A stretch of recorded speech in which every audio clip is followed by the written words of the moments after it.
When you hear the rhythm, start to move.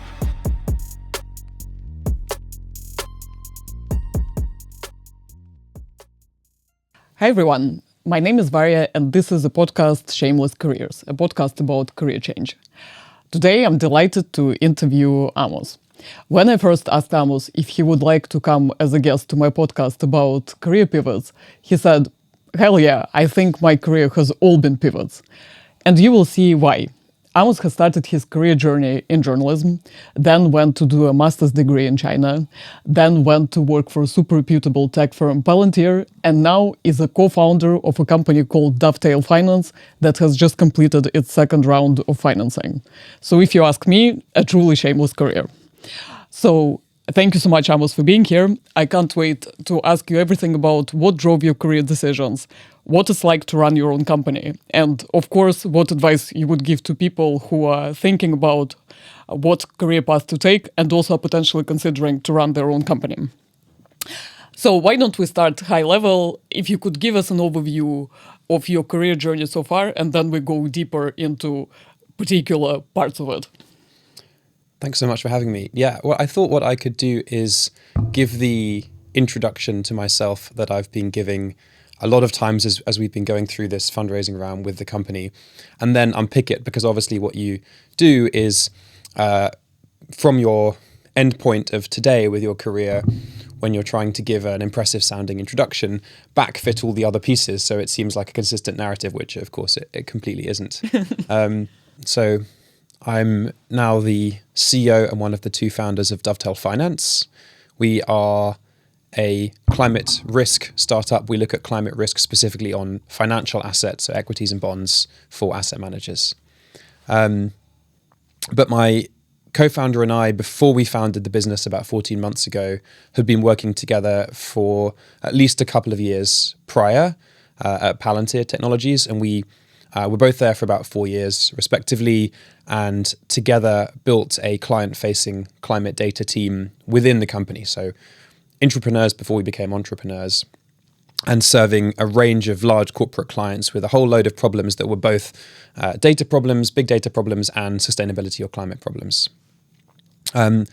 Prior to that, I worked as a journalist looking at risk and compliance in financial services from a slightly different angle. I was looking at AML and terror financing, but broadly consistent with the focus we currently have at Dovetail.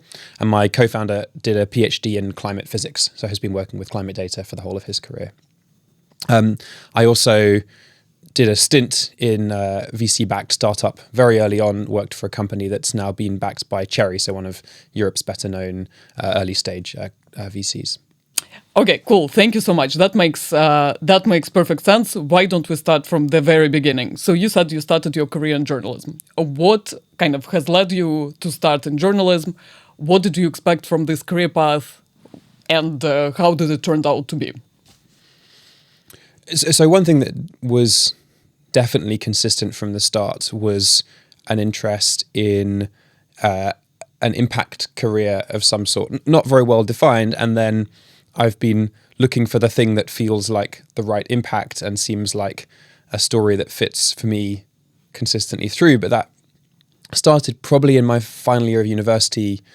I did English literature as my undergrad, and I started doing some student journalism in my final year, kind of long form foreign affairs reporting with an organization called the Cambridge Globalist. And funnily enough, two other people really involved with that. One called Lucy Walk and one called Ravi Solanki. And I work with them a bunch. And we have re-encountered one another in the last couple of years. We're all doing startup related things. So nothing to do with journalism at all. But Lucy runs a very successful sex tech startup in Australia with a bent on sex positive education. And Ravi is just past, I think, the first round of fundraising and building a health tech, med tech startup. How did you, do you remember the moment when you decided that you don't want to continue pursuing journalism as a path? And how did you go about it? So is that the moment when you decided to do master's degree in China and kind of take some time out to figure out what you want to do next? Or how was it? It was through my master's degree. So actually what I did straight after graduating was a British Council scholarship in Beijing. No particular thesis, I just found it. I think what I really wanted to do was go and study in the States, and then I got some places but didn't get the funding, and then I found this British Council thing and I was like, cool, China, fine. And that wasn't really very successful. I wasn't very happy. I didn't really know why I was there. So I came back, did an internship with the BBC for 6 weeks, which I really enjoyed, and tried to find a route into multimedia journalism, not just print journalism. I was really interested in radio, loved radio, grew up listening to radio for all the time. So I worked for a podcasting startup for a bit, and then found this opportunity as editor of a specialist outlet doing investigative reporting for an audience of anti-money laundering and counter-terror financing professionals, and did that for a year and found that super interesting and learned that whole topic and world.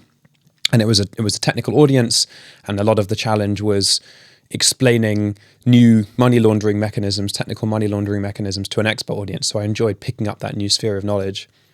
But I'd applied at some point during this period of time for the Schwarzman Scholars Program, which I'd heard about as it was being set up in my final year of university. And I got in, and I wasn't really sure I wanted to go back to China because I hadn't had the best time there initially. So that was the program in China, right? That was the program in China. Is it a master's program, yeah, as well? Or yeah, it's a year master's, yeah. Yeah. Mm-hmm. And sort of I deferred it for a year in the end because I really wasn't sure it was the right step, but decided to go in 2017 in the summer, and was introduced to quite a different way of thinking about careers, because it was very much culturally, structurally US program with about, I think, 40 or 50% of the students were either from the States or had studied there. And the careers department there just painted a very different picture of how you should go about building a career than I'd had from university, my cohort, and my first couple of career steps. What was different? Very network focused. Very like your network is your net worth, kind of explicitly. And so I hadn't at this point made the decision that I didn't want to continue a career in journalism. I think I'd realized that I wasn't very good at it, basically. I didn't feel that it was really like getting me out of bed every day. But I thought maybe there's a niche here. I'm kind of interested in this tech thing. I don't want to do journalism about tech, but I'm interested in these concepts of social media as a town square and how that should be regulated and how individual platforms should construct policy. And maybe there's a role in that sort of sphere. So I got to a point towards the end of the program where I think I was just quite irritating everyone around me because I was very fixated on working out what my next step should be, not really finding the right thing. And at a certain point, the program said, if you really want to do something in tech, you just have to go to the Bay. You just have to go to SF, book a flight, go for 10 days and meet as many people as you can. And that was a brilliant suggestion and a brilliant experience. And I spent about a month prior on LinkedIn. There was a guy in the program who I'm still good friends with who showed me how to write a cold outreach message on LinkedIn.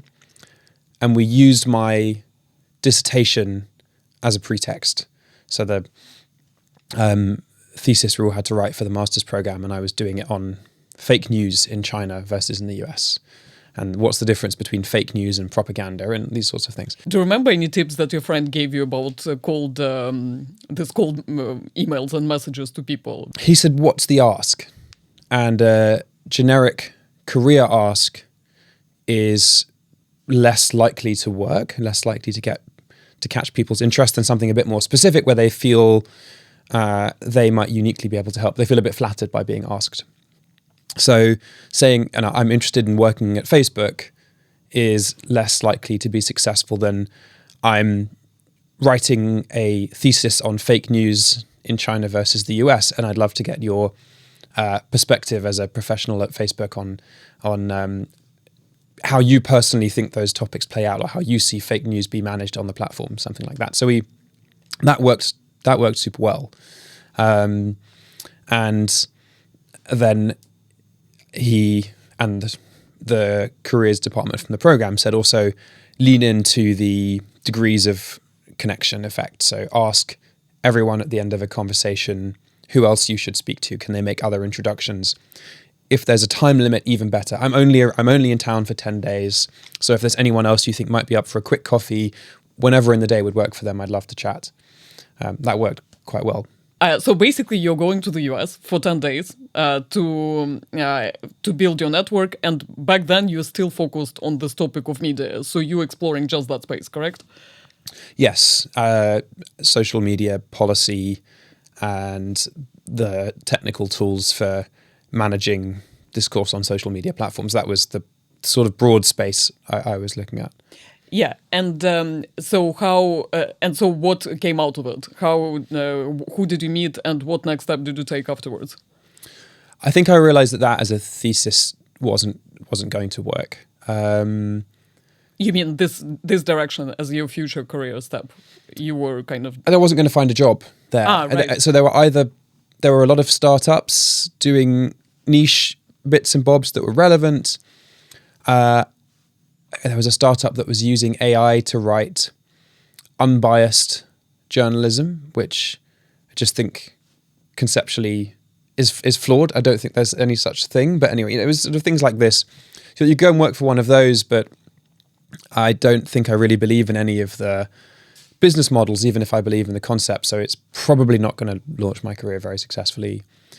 And I didn't get a sense that there were specific roles within some of the larger social media platforms either that were really what I was looking for, that were be likely to be interested in me versus some other candidate. So I came to the conclusion that probably I just needed to find any job in any blue chip tech firm, in any tech firm with a brand that people would recognize, and that I could take that and move back into some more focused niche later on if I wanted to. Yeah.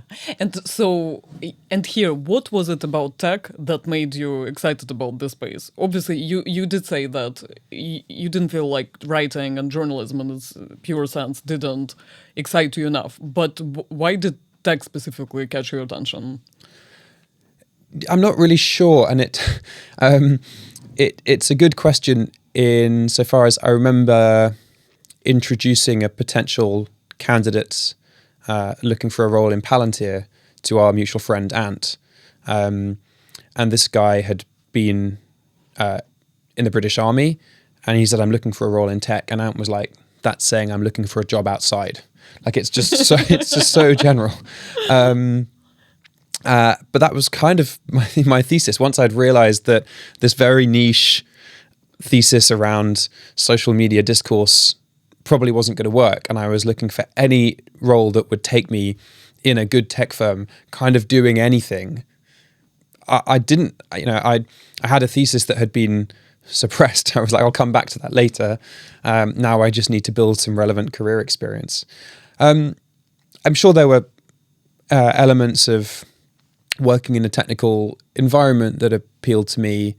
I had a split in my A-levels, for example, between sciences and humanities, and so I felt like I was, more numerate or more interested in engineering than your average lit degree journalist, but it wasn't a particularly developed thesis, to be honest. Right. So you were still kind of in discovery phase, and it intuitively felt like a space where you want to be, but you just are yet to figure out in which niche you want to be. But as a first step, you just wanted to get experience in that space in a reputable firm with a good brand name, right? Yeah.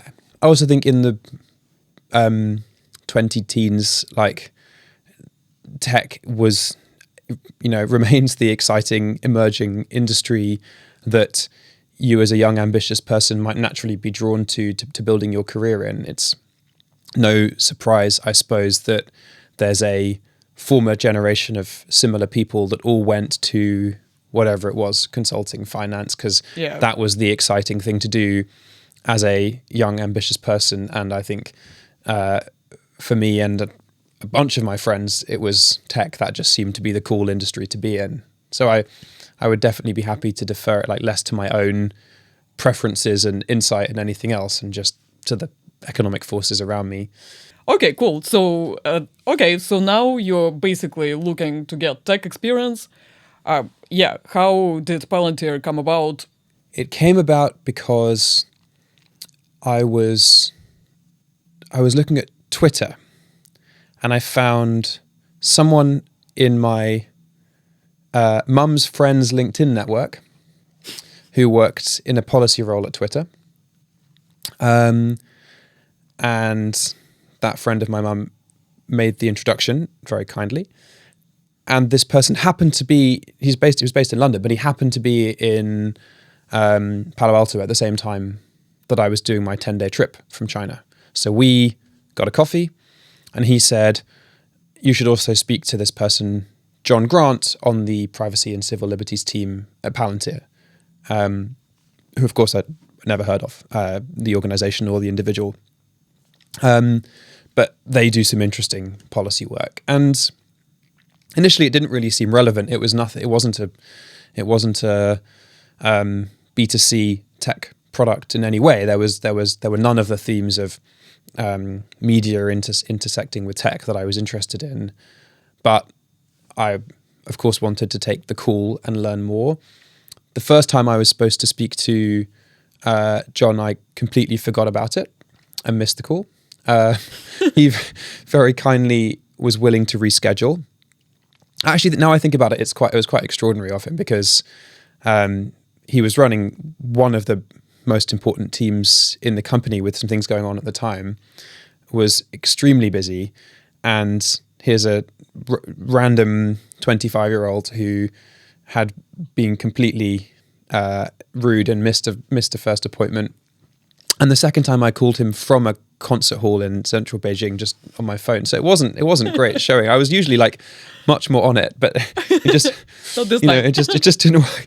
And then we spoke, and we didn't have a particularly long conversation. Like, I asked a few questions about like GDPR and how that had been implemented for Palantir and stuff that just wasn't particularly relevant to any of the really interesting work that he and the team did. And then sometime later, shortly, a few months later, just before I was about to graduate, someone in the program said, there's a job description here on Palantir's website that looks like it might be a fit for you. And I emailed John and said, could you refer me for this role? Because I'd learned that referrals in tech were really important. And he's like, probably like, not this guy again, but kindly did. And I feel like I made it up to him, because when I got the role, he'd have then got the referral bonus, my position. So at least he was finally rewarded for his patience. But yeah, and then once that process kicked off, it was the kind of interview process that made me think I have to work at this company. The interview process was amazing. What was amazing about it? It's so important to look out for the signs, whenever you are searching for a job, like the signs of excitement. If something feels right, that's the signal that, okay, this is the path to pursue. So what was that about this interview that made you feel this way? It just made me feel really special. It made me feel like I was sort of elite and chosen in a way that I think successfully executed brands can through a recruitment process. I was in China still at the time the first interview was supposed to take place, but I was supposed to be going home, honestly, like a week later. But they weren't. They said, we don't want you to defer the interview for a week. We'll fly you to London, cancel any travel plans you have, get on a plane. And then I had a day of interviews in this lovely office in London, which had all these free food and drink and a nap room and the snooker table. And I was like, well, this is a cool place to work. And then they flew me back to California for a final round of interviews. So it was, look, from my current perspective, working in climate, it's a disaster. But I was also remarkable insofar as I was completely jet lagged through all of those interviews. So I don't really know how I managed to get the role, but Yeah, just the money being spent perhaps, and being treated well, and seeing the office, and then interviews that were really well executed with people who were very, very on it and asked interesting questions, and I was able to build a rapport with. All of those things meant I was really, really excited for the job. And funnily enough, I at the same time was still in an interview process for Twitter, so for like exactly the sort of thing I'd been looking for, and I just forgot about it. Like by the time this Palantir process kicked off, I was like, this is the job that I want. Right.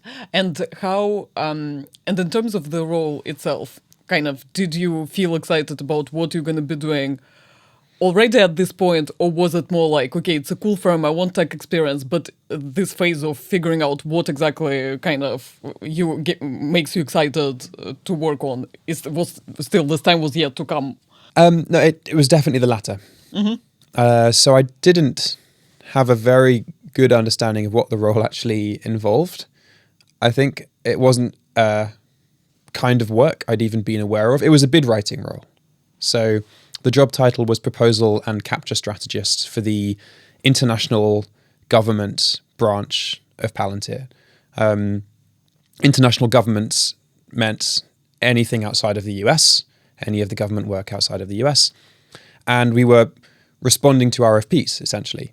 And to some extent doing the strategy for procurement processes. So what is the exact technical solution here? Let's work with a set of engineers to design that. That was very interesting, but I had no sense that was a particular role I really wanted to do.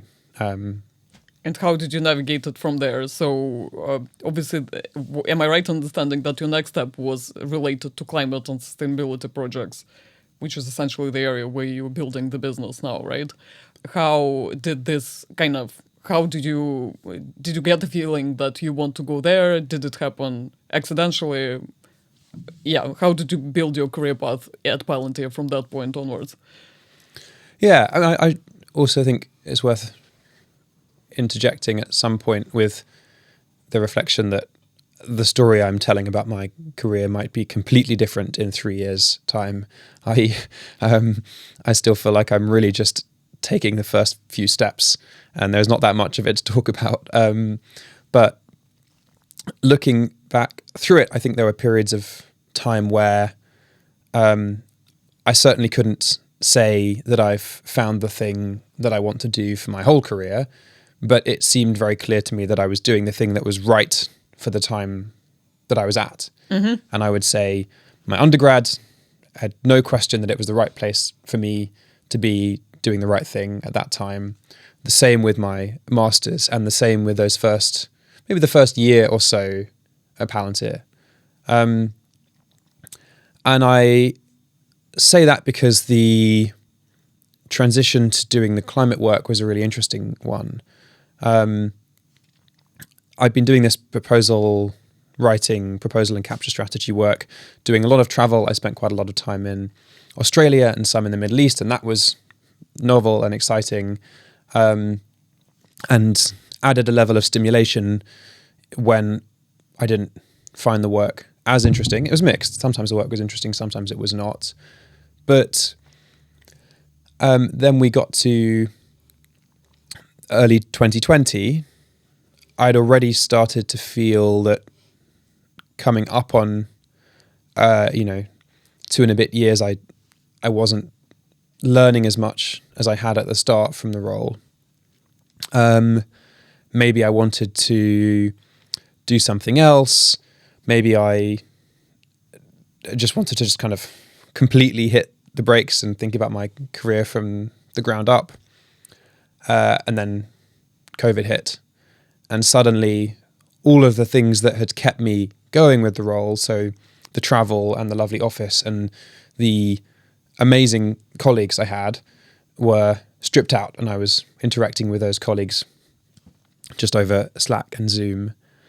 And the work itself hadn't got that much more or less interesting, but we had a number of projects dropped because of COVID. So where we'd had something we'd been shaping for a year or two with a particular procurement that suddenly was, of course, no longer the priority for a government that was dealing with this huge crisis.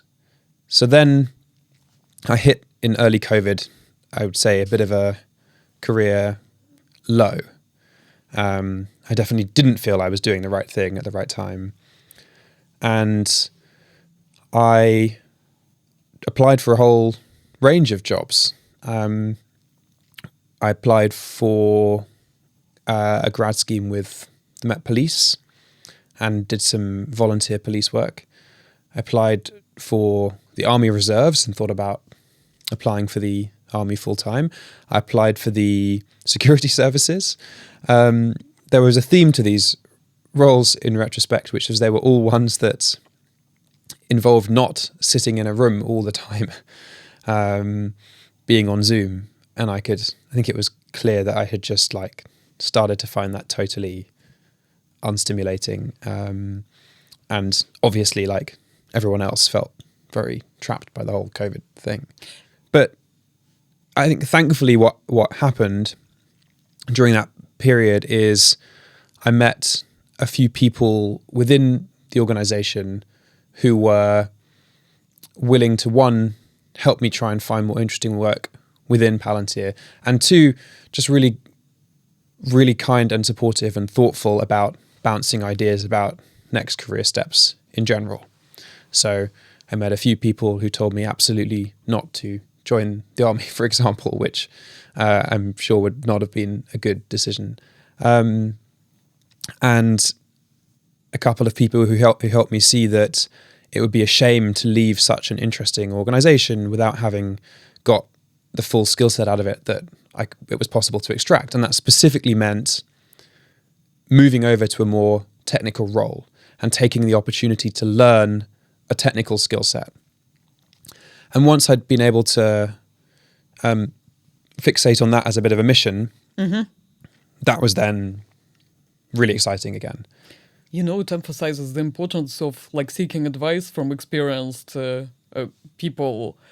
Like we have some hypotheses about careers, some views, some doubts and hesitations, but it's always a good idea just to sense check it with someone, not sit in your kind of bubble with some hypothesis, but actually like test your ideas with people who may have had experience in this. Because, yeah, I mean, look how they have influenced your decisions. And I don't think you regret the decision of staying and getting this technical experience, right? Not at all. I'm so glad I did that. Yeah. Yeah. I mean, what then happened was a bit of a complicated series of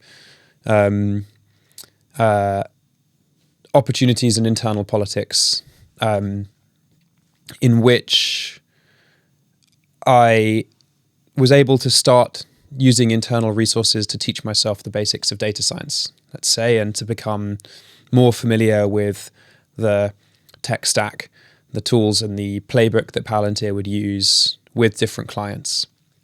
And in my mind, what I wanted to do was move to this role called deployment strategist, or ECHO internally, which was a customer-facing combination of consultant, data scientist, engineer. Your role was to deploy Palantir's software solution, configure them to whatever the customer needed, and then continue to work with that customer to find new problems and expand the tech solution accordingly. There was another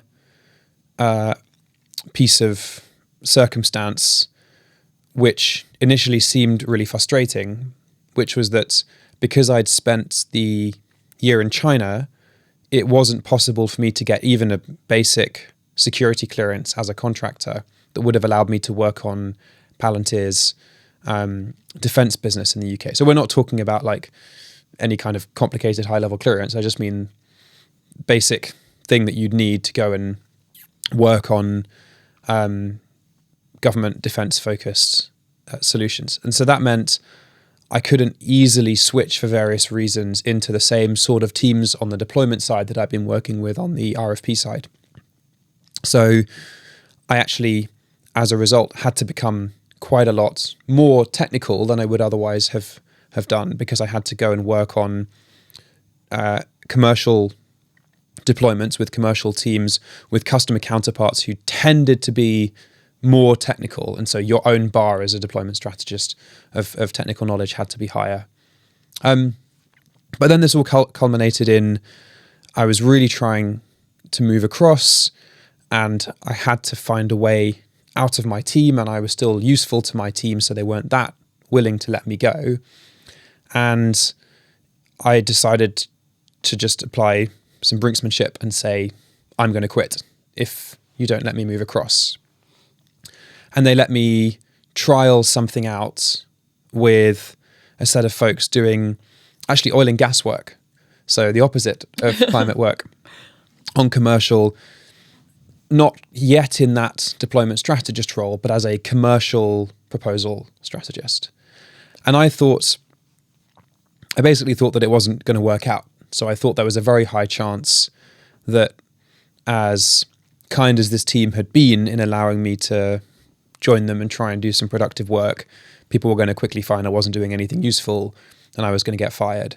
And so I thought, since I've already taken that risk, I might as well double down. And in the background, all the way through, had been brewing a set of ideas with a group of people doing different aspects of sustainability work at Palantir. So that had been there. And I thought, we'd had this idea that we had to turn sustainability from a area of activism against the company, i.e. trying to make the company take fewer flights or invest in high quality offsets, whatever, into something we could sell to customers, into a source of revenue, because then we'd get loads of leadership buy-in. We'd have way more impact than we would have just focusing on the company's own emissions. So that idea was there. I'd already got a set of people I knew were doing different bits of it, were interested in it, including my now co-founder, Philip. And I just thought I might as well double down on my risk and say, I'm going to move across to this new energy team, and I'm going to spend at least 50% of my time doing sustainability work, whatever that means. No one knows. But if they're going to fire me anyway, let's just try both. So you saw kind of more potential in sustainability work, and you just thought, okay, whatever new role I have, I need to be spending some time on this because I could see that there is something that could come out of it. Yeah. I also want to be clear, no one in the organization ever explicitly threatened my job security. That was just in my head. Mm-hmm. I'll make that very clear. I thought I'm moving across to this new team, that it's not clear how useful I'm going to be to them. So probably it's not going to work out. So I might as well try all this other thing at the same time and just take sort of both strands of risk. Yeah. And from that point onwards, how did it evolve and grow bigger? Because ultimately that was the experience that has given you a foundation to start your own company afterwards. The piece that I did was community creation, I suppose. Along with one or two others, we created a set of internal Zoom calls where different teams that had already done bits of work on sustainability could present that work to the group. That created a group of interested people and a sense of momentum. And then we were very lucky to get someone quite senior in the organization who was interested in the space come in and provide sponsorship for the creation of a dedicated team. So that was how it got off the ground from, I guess, late 2020 into early 2021. And then there was eventually the creation of a dedicated engineering team building out solutions for a range of different customers. Did you already feel back then that this is the space where you ultimately could consider go and build a business in? Was it something that's already in the back of your mind? I think that built through the next period of time. So at the start of our conversation, I said I feel like I've been trying to tell a story that feels correct to me about what the impact is of my career. And I'd tried that with financial journalism, like I'm going to help stop financial crime. I'd tried that with the early work at Palantir that was, some kind of supporting the defense of the West, the big ways that Palantir would articulate its mission in that part of its business. And none of those felt entirely satisfying.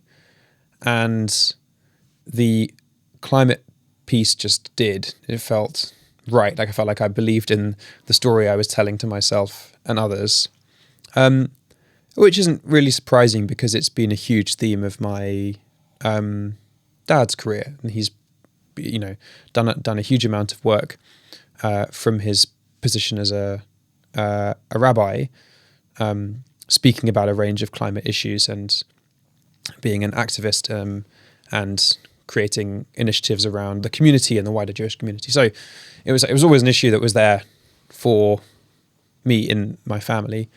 And I started to educate myself as well and listen to podcasts on climate tech and read books about the history of the energy sector. And so it came to a point, maybe late 2021, we're also in the boom COVID VC market where there's all these different sorts of solutions and companies just seemingly raising money on nothing. And that space felt really exciting, the emergence of the climate tech space, again, because it had existed in the past, but that re-emergence and people taking very tech first, but also very, I guess, Silicon Valley-esque mindsets of thinking about huge, wacky solutions to huge problems. That all kind of felt quite exciting to me. And so when was, can you tell me more about the time when you decided to venture into it properly? So leaving a big corporate and starting your own company, kind of how did you think, why did you feel, first of all, that it was necessary? Because you can argue you could continue to contribute to this big climate topic from Palantir within the scope of your role, which was back then sustainability and climate focused. So what prompted you to say, look, I'm going to develop a solution that contributes to solving the climate change problem, but I want to do it on my own, and I want to take this risk of jumping out of a corporate career into something that's more risky. How did you make this decision? Well, then I fucked up again, I would say, and hit another career dip, which is that I decided I had to move to the States. And I think it was about that, like, feeling stuck, not having access to the office, COVID environment. And maybe to be a little fair to myself, I had always thought that working for an American company would be a great way to go and live in the States for a bit, which was something I was excited about. But I didn't think at all about timing or structuring that move properly. I wasn't even sure which city I wanted to live in the US. And so I went over on a project that allowed me to continue doing somewhat sustainability related work and to stay involved with that team. But that was a bit of a disaster just for a whole load of reasons personally. And so I ended up coming back to the UK not too many months later. And by that point, if I'm really honest, knew that the Palantir journey was over. That I'd done the various things I wanted to do whilst I was at the organization, but that I also didn't see a very clear growth path. It just no longer felt like the right thing for a whole load of reasons that were, personal, nothing to do with the organization, which remained, I think, great for a lot of people. And so then I started to look much more in earnest at the climate tech space. Still not as an entrepreneur though. I thought about two things. I thought about joining an early stage company, and I thought about trying to switch into VC, so the other side of the table. And all the way through as well, I had this brilliant set of colleagues within Palantir working on different sustainability topics, and I was learning loads from them. And there was someone who provided a whole introduction to climate risk, which was a topic I knew almost nothing about, and how climate played through investing in different ways, and how different kinds of financial institutions were thinking about climate topics. So I think that built through the year until I reached a point where I thought, okay, I don't really know what's next. I definitely haven't found the right thing, but I think I should just probably quit anyway. That was summer 2022. So basically what you knew back then is that you've learned everything you could learn within the company. You want more opportunity and potential, but you don't have all the answers just yet. And you thought, okay, like I'm closing this chapter and I'll find out what's next. Something like that. Yeah. It came to feel like the one thing I did know was that it was time to move on. For me, I'm sure I hadn't learned everything I could have learned in the organization, but I didn't have a creative view of what would come next inside the org. And critically at this point, I started to have a set of really interesting conversations with a couple of other Palantir colleagues where it transpired we'd all landed on a view of a similar gap in the climate risk for financial services space. So we'd all seen a set of regulatory developments, particularly in the US, that were going to, we thought, create this whole new market, which we felt needed to exist anyway around climate as a risk vector for financial assets. So the timing ended up working really well, where just as I knew I had to leave anyway, I'd started having a set of conversations with people I thought would be amazing to work with outside of Palantir. In my view, the perfect possible co-founders about an idea we shared. And how this jump into entrepreneurship, what did you expect it to be and what did it end up being? What was your biggest surprise as you ventured into the space? I don't know what the biggest surprise was. I know still extraordinarily little about entrepreneurship because I'd never mapped it out as a career path. I'd never read books about it. I'd never been particularly interested in podcasts with people who'd built huge businesses. So I don't know. I only started learning about the basic concepts of sales like 6 months ago, really. But the place I started that journey was learning about the world of fundraising, which was totally the wrong way around.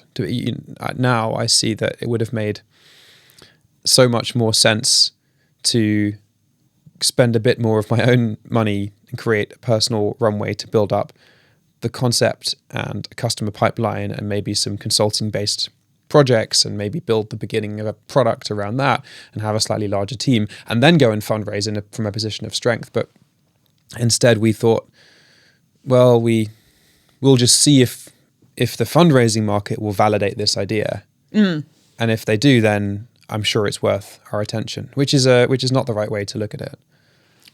But it still kind of ended up to be a strategy that worked. You kind of still found your feet.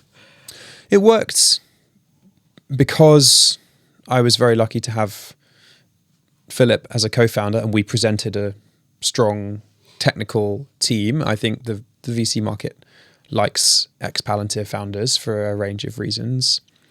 It worked because once we found our feet and started doing our research, we became increasingly convinced in the idea, and it was one that we could substantiate and could present a lot of conviction in. And it probably also worked a bit because of the timing of the market. I think we were still, even though things were cooling off by summer 2022, we were still maybe at the end of that whole VC bull market.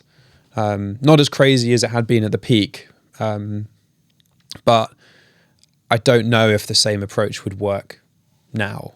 And how did you think about trade-offs of kind of going into entrepreneurship? Because obviously a lot of people are wondering whether to take this step and what if it doesn't work out? It's a big career risk. Like, how did you think about it back then and what are you thinking about it now? I just came to see that it wasn't a risk, basically. I was obviously in a very lucky position financially, where I'd earned well for 4 years. And so I didn't have any immediate worries about my cost of living. I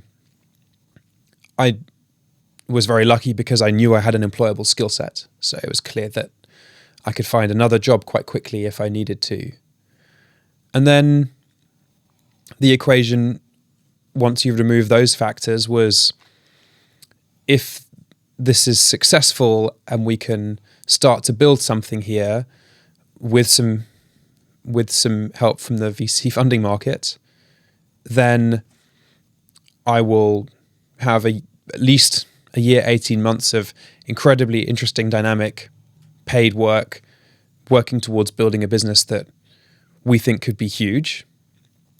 But if at any point on that journey things don't work out, then so long as we gave it our best shot and did nothing stupid or fraudulent or lazy, then that is kind of the nature of taking venture capital, i.e.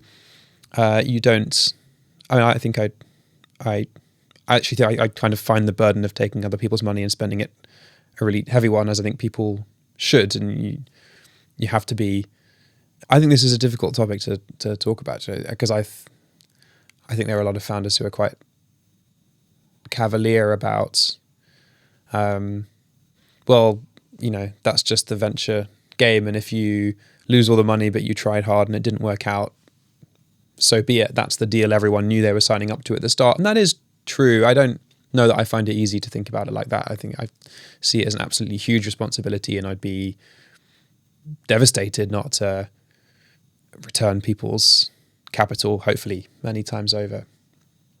But maybe purely from the perspective of career risk in an isolated way, yeah, the equation just seemed to me like, if this idea never gets off the ground, then it'll have been like a mini MBA. I'll have learned a lot trying, and I'll go and do another job, which I'll find sooner or later with that, building on that experience. And if it does, for however long it works out, then I'll come out at the end richer in experience, if not financially. A couple of things jump out to me here. The first one is what you've mentioned about financial security. So almost like if you want to start your own company, it does help to have like some experience in the past that can help you build the safety buffer that can help you take this risk later on. And the second thing is what you've mentioned around the fact that you can always kind of use this experience and go back to a corporate career if you had to, which kind of goes back to what you said before, that your strategy has been at Palantir to be technical, learn as much as possible. And ultimately, that was the right strategy, because that's your skill set. That's kind of what helps you build your business now. That's what helps you to go back if you have to ever go back. So almost like take a fundamental approach to what you want to learn in terms of your skill set, your USP in the market. And then it gives you degrees of freedom to go take more risk if you feel like you're ready to do it. And it won't even be that massive risk if you always know that you can go back, and in fact this kind of risk enriches your experience. But the foundation kind of should be there, and I think intuitively you made the right call around getting this technical expertise, building it up first, and now it allowed you kind of to take this risks and trying to build a company with using this foundation. Yes, but it's worth being, aware of all of the elements of luck and privilege that enabled me to do that. It's not, the financial security is the most obvious one. So I decided I could spend a portion of my savings to give myself 6 months, not just of paying my own costs, but also hiring some interns and paying some of the startup costs of the business. So that was obviously hugely important. But there was also all of the broader components of career security there, like knowing that my family had my back if anything went really wrong. actually knowing that I had a network of family and friends where if things were successful and it was a very difficult road, let's say emotionally in terms of stress, in terms of time, they would be supportive as well. Living in a country with a free healthcare system, I mean, there's a whole load of components that made it possible for me. And I think it's why the diversity stats by any set of reasonable metrics for venture-backed founders are so terrible.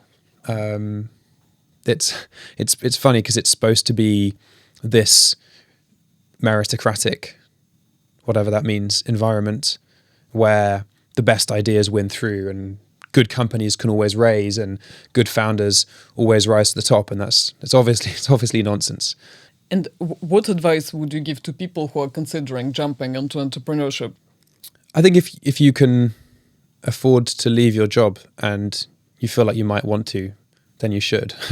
That I think is often a good decision, because then you just end up with the space and the capacity to weigh up a range of next steps and find the one that feels right. And I think when a job has stopped feeling right and you can't exactly diagnose why, that's probably a good reason to move on. And I would maybe encourage people to challenge the paradigm of having to have found the next thing exactly precisely before making the decision to leave what they're doing currently. But again, that depends on a lot on your circumstance.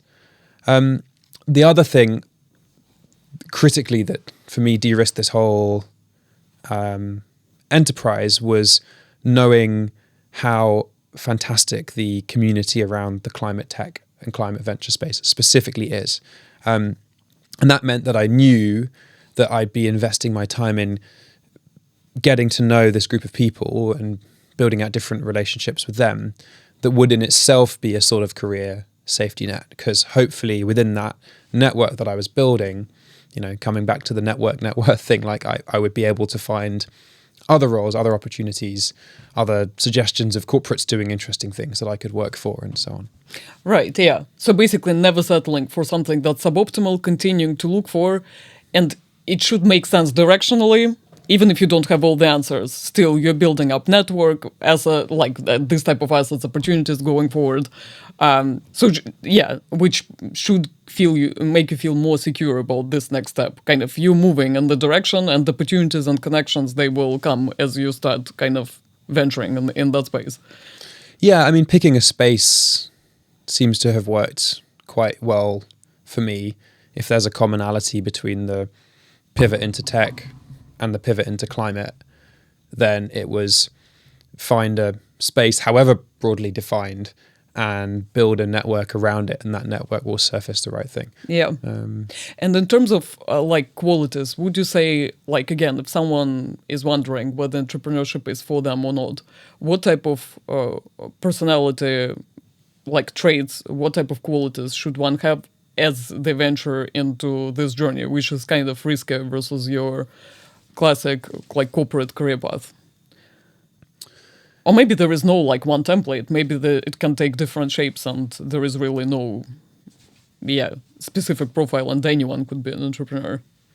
There's definitely not a template. One thing that seems to be quite common amongst other British entrepreneurs, maybe I just mean European entrepreneurs versus American entrepreneurs, because we're usually less culturally inclined towards telling everyone how great we are, a little bit less. But I do think that you have to, at the same time, quietly believe that, have a degree of resilience or a degree of kind of hidden arrogance, because you're going to deal with a huge amount of rejection. So you have to believe somewhere that there's a kernel of something in you or the idea or both that's really worthwhile and worth fighting for. And you have to believe that irrationally. You have to believe that in the face of a lot of people who know a lot more than you telling you that it's a stupid idea or that you're not going to do well. So that's a helpful personality trait. But you also don't want to be shouting about how great you and your idea are, because you'll piss people off and look like an idiot when it doesn't work out. And isn't important to have passion for what you do within the business, or not? And is it important to have a bigger purpose within your idea as well? How would you think about it? If you were building any other business but not climate, would it make any difference? Yeah, it feels really important to me. But there are loads of brilliantly successful founders who are motivated by the building of the thing, or by the team they get to work with, or by the financial return, or the opportunity to have a financial return in and of itself. For me, for Philip, for the team that we have built around us, I think it's fundamental to have that broader mission around climate. Although in our particular case, it's a little complicated. We're not building carbon removal technology.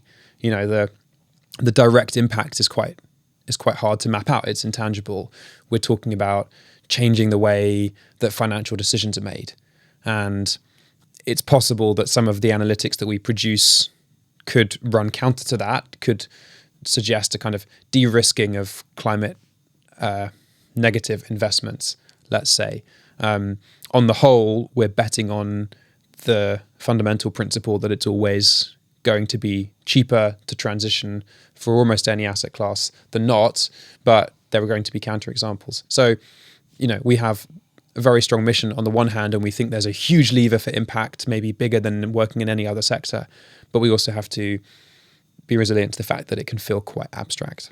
And in terms of where the ideas for the business come from, obviously in your experience, your business idea kind of came out of the experience that you've had in the corporate world. Do you believe that that's the best way for these ideas to come about? Or do you believe that even if you haven't worked in that space before, you can still build a business around it? And here I'm thinking about different accelerators, MBAs. So entrepreneurship, a lot of people want to do entrepreneurship coming out of MBA programs, going into accelerators, and they may be potentially considering doing the business not in the space where they worked before. So what's your view on this? Is there a right approach towards a business idea? If I look at the founders around me, let's just maybe focus on the climate space, who I think are building extraordinary businesses and have a lot of vision and a lot of clarity in what exactly they want to achieve. There's no real template. There are people who've come through different kinds of accelerator. There are people who've taken a problem that they were working on explicitly in industry and built a startup to solve for it. Then there are people who are leveraging their professional experience a little more indirectly. They have a set of issues they care about personally, and they're using the technical, sales, whatever skills that they built somewhere else to create a startup around them. So probably the only thing that's consistent is you're going to have to work out very quickly how to tell a good story about it, because most of what you're doing most of the time in any entrepreneurial capacity is sales to your prospective hires, sales to your customers, sales to people who might invest in the business, sales to yourself to keep your energy levels up. I mean, yeah. And if you could give like 3 tips to people who are thinking about entrepreneurship, like what tips would you give to them? Invest time in understanding how venture fundraising works. If you want to build a venture-backed business, be well aware that that's not the only way to start up a company, and really understand the incentive structures around venture capital, if that is the route you want to go down. How do funds work? How do people make decisions to deploy capital? How do they interact? How do GPs interact with LPs? This sort of stuff is really helpful. Have some awareness of the trade-offs that are going to be involved. It will eat up a large chunk of your life. It doesn't have to eat up everything, but you will end up having to be a little conscious about the things you're willing to give up on. I find, I'm in the lucky position of not having that much in the way of family responsibility, for example, which has made that quite a lot easier. But maybe sitting sort of with that is being aware of the places you're going to need to be able to draw on for support at short notice if things are difficult. So I feel lucky to have my parents and siblings quite close at points, like when the last fundraising cycle got quite tough, for example, and I got a bit down about the whole thing. And then the last tip would be, not exactly sure how to articulate it, but the relationship with the people you decide to build the business with is going to be everything. And my first month of the business, I'd heard that advice. It's not particularly innovative advice.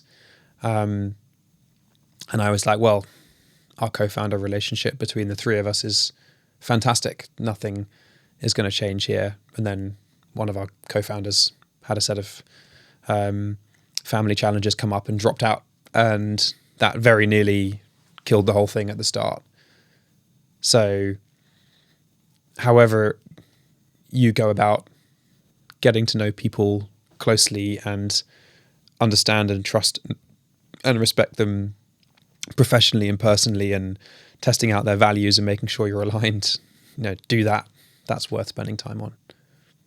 And if you zoom out and look back at your career journey from very early on, like what advice would you give to your younger self? And here I'm not talking specifically about entrepreneurship, but about like navigating and getting a feel for what you want to do in life. Like what advice would you give to your younger self and maybe to others who are still figuring out what they want to do? Kind of what principles should they take into account as they think about it? I'm not sure that you can solve for career direction rationally. I can't look at all the options and narrow them down and come to the right answer.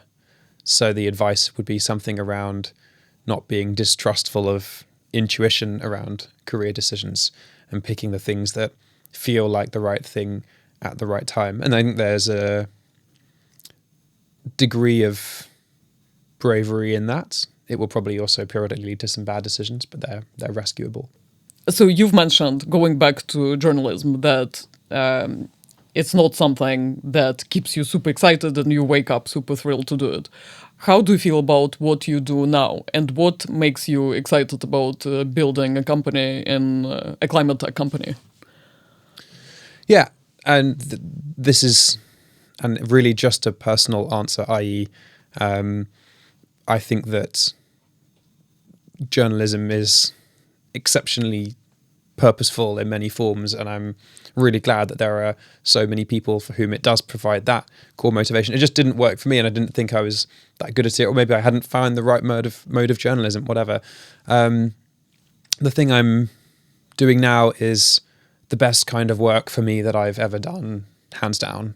Even though at points it's a little draining, the complete variety, the relatively high stakes, the capacity to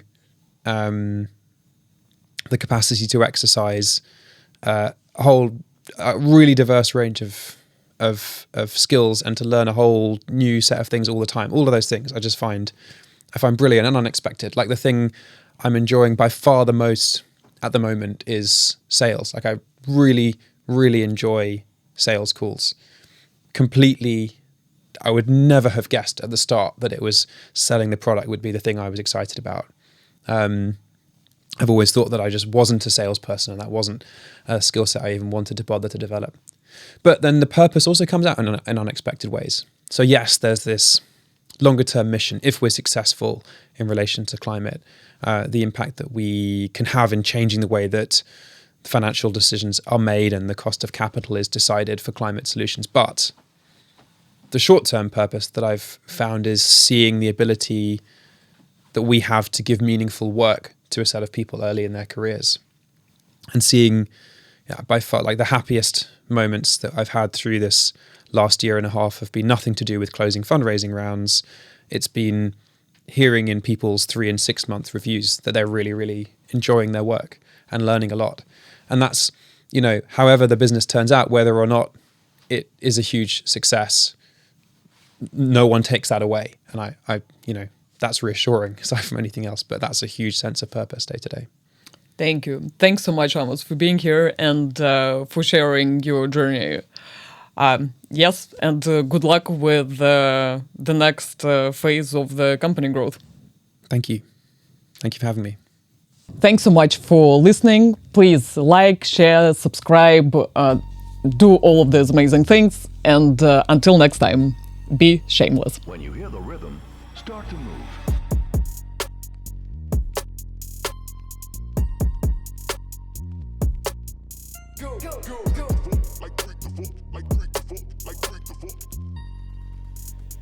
But according to our investigators' report, we find that Mr. Green doesn't have a steady income. Let's go.